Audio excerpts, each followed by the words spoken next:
this is Albert from OCRV. We got here this custom build. We got here going for a Peterbilt. We're turning a Peterbilt into a RV. It's a 1/4-inch steel, solid steel. We got like at least 50 gallons of just bonding, just blocking, 1,000 hours of just blocking and body work, making all of the smooth, everything, making this perfect, getting ready for the primer. And you guys come around over this way.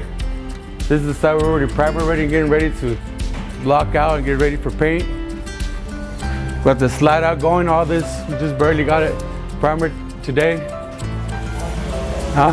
This is what you like, or you like want to do something, anything you want to build, give us a call here in OCRV.